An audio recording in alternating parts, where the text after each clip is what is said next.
Hey everyone, and welcome back to Singapore Property Talk Law. I'm Damien, and I know we're all kind of glued to this chocolate finance story, right?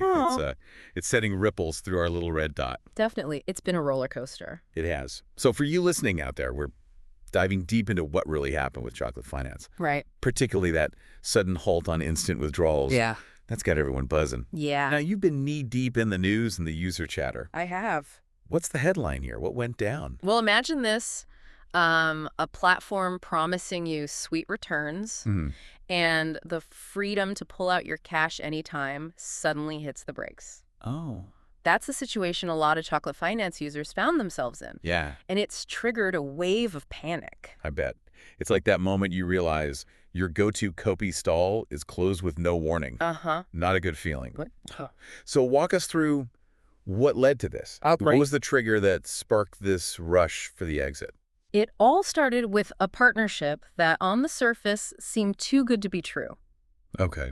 Chocolate Finance teamed up with HeyMax.ai to offer this HeyMax Miles program, allowing users to rack up miles on their Chocolate Finance debit card just by paying bills through AXS. Okay. Think about it. 2 miles per dollar spent. It was a miles chaser's dream. Yeah. Talk about tempting. I know. But I'm sensing there was a catch. There was the sheer volume of transactions, especially through AXS, overwhelmed the system. Wow. Chocolate Finance themselves admitted that the demand surged far beyond expectations. Oh. Then on March 5th, they abruptly pulled the plug, disabling the debit card from being used on AXS. That's where things started to unravel, right? I remember seeing a lot of finger pointing going on. Exactly. Yeah. Initially, there was confusion about who was responsible for ending the partnership.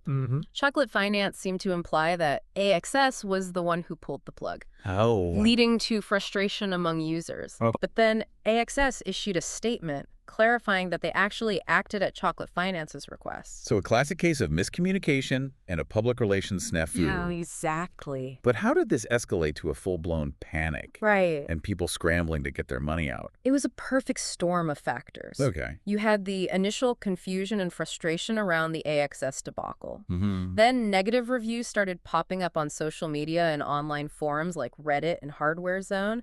Then came the influencers. Right. Some of whom publicly announced they were withdrawing all their funds from Chocolate Finance. Wow. All this created a sense of unease and a fear of missing out. Okay. People started thinking, if they're pulling out, maybe I should too. It's like that feeling when you see a long queue forming and you automatically join it even if you don't know what it's for. That's a great analogy. This fear quickly snowballed into a rush of users trying to withdraw their money, Right. fearing that the platform might be on shaky ground. Many started drawing comparisons to a classic bank run scenario. And that's where the real panic set in. Yeah. I mean, imagine seeing everyone else pulling their money out. Yeah. Wouldn't you be worried too? Absolutely. Especially since one of Chocolate Finance's big selling points was instant withdrawals. They touted it as a key advantage over traditional investment platforms, where redemptions often take a few days to process. Right. But in the face of this withdrawal surge, they temporarily suspended the instant withdrawal feature. Wait, hold on. They promised instant withdrawals. Right. But now people can't get their money. That doesn't sound good. It doesn't. What's the story there? Well, to understand that, we need to peek under the hood and take a look at Chocolate Finance's business model. Okay. They essentially take the money you deposit and invest it in short-term, relatively safe assets, mainly bonds. Okay. The goal is to generate returns that are slightly higher than what you'd get from a typical savings account. Okay. So far, so good. But how does that explain the sudden inability to access funds? Right. This is where it gets interesting, right? Right. See, Chocolate Finance was juggling two big promises: instant withdrawals and higher than average interest rates. Yeah. The catch. They were essentially fronting the cash for those instant withdrawals. Meaning they were using their own funds to cover user requests before actually receiving the settlements from their bond investments. So they were basically dipping into their own pockets to give users their money back instantly. Right. That seems risky.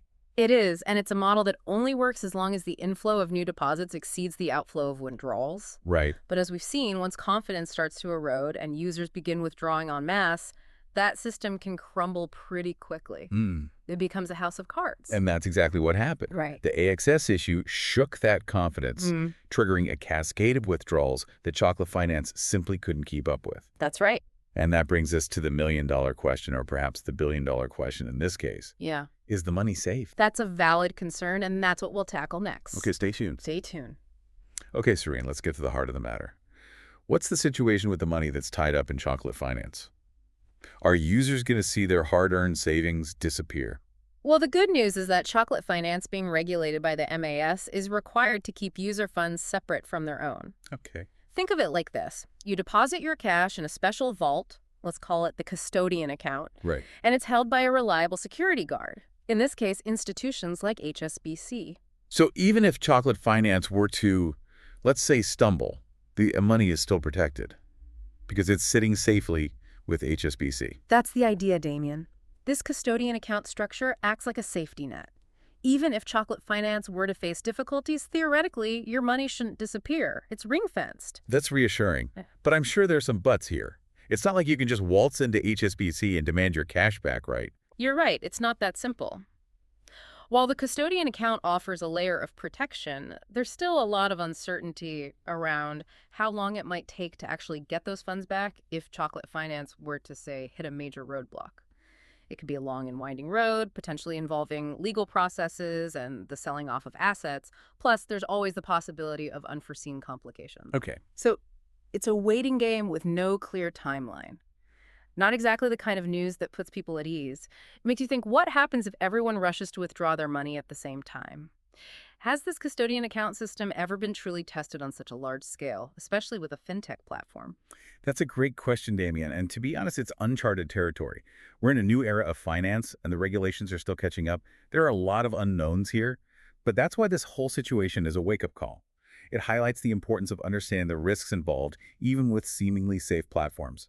Absolutely. It's a reminder that we can't just blindly follow the hype, whether it's social media buzz or those tempting influencer endorsements.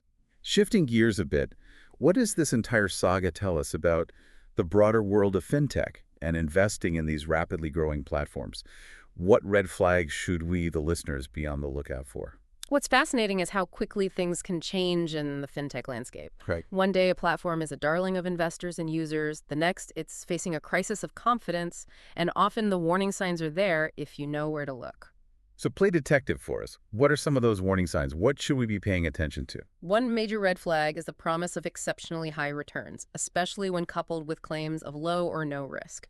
Remember, there's no such thing as a free lunch. If an investment opportunity sounds too good to be true, it probably is. Yeah, that age-old wisdom holds true even in the digital age. And I imagine the way a platform communicates, especially during times of uncertainty, can be very telling. Absolutely. Look for transparency and clarity in their communication. Do they readily address user concerns? Do they provide timely updates and explain things in a way that's easy to understand? Or do they try to downplay risks or shift blame? These are all crucial factors to consider. It's like checking the expiry date on that carton of milk in your fridge. Yeah. You want to be sure it's fresh and trustworthy. And speaking of trust, this whole episode has really underscored the importance of diversification, wouldn't you say? 100%. Don't put all your eggs in one basket, especially when it comes to platforms that are relatively new or haven't been thoroughly tested.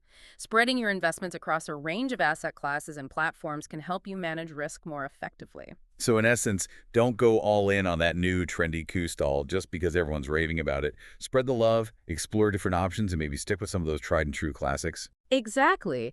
And let's not forget the value of those established financial institutions. They might not have the flashiness of some fintech platforms, but they have a proven track record, strong regulations, and systems that have weathered many storms. So as we wrap up this deep dive into the chocolate finance saga, what's that one key takeaway you want our listeners to ponder? Given what we've discussed, ask yourself this. How would you approach investing in similar platforms in the future? Would you prioritize guaranteed returns, instant access to funds, or the peace of mind that comes with those established institutions? It's a question worth considering as you navigate the ever-evolving world of finance. A question that definitely deserves some copy time reflection. And for our listeners, remember, this is just the tip of the iceberg. There's always more to uncover and learn about the world of fintech and personal finance. So stay informed, stay curious, and until next time, thanks for tuning in to Singapore Property Talk Law. Yeah, it really is a balancing act, isn't it? We all want those enticing returns and the convenience of instant access, but peace of mind is priceless. Absolutely. It's like choosing between that trendy new cafe with the Instagrammable desserts. Right. And your trusty neighborhood capedium where, you'll get a good solid meal. Yeah. Sometimes reliability trumps novelty. Exactly. And when it comes to your hard-earned money, it's always better to err on the side of caution. This chocolate finance situation is a stark reminder that even platforms that seem rock solid can face unexpected challenges. Yeah, it's a good lesson for all of us. It is. Especially in this age of digital everything. Yeah. We need to be savvy, informed investors. Do your research, read the fine print, and understand the risks before jumping into any investment, no matter how tempting it seems. Couldn't agree more. And remember, diversification is your best friend. Right. Don't put all your eggs in one basket. Spread your investments across different asset classes, explore different platforms, and consider a mix of both new and established players. It's like building a balanced Kaipeing plate. You want a variety of dishes to make it a satisfying and well-rounded meal. So as we wrap up our deep dive into the chocolate finance saga, what's that one key takeaway you want our listeners to walk away with? I'd say this. Be an engaged and informed investor. Don't just follow the hype or blindly trust promises of quick riches. Ask tough questions, understand the risks, and make decisions that align with your financial goals and risk tolerance. Wise words. And for all our listeners out there, remember this deep dive has just scratched the surface. There's always more to learn and discover about the world of finance, especially in this fast-evolving digital landscape. So stay curious, stay informed, and as always, thanks for joining us on Singapore Property Talk Law.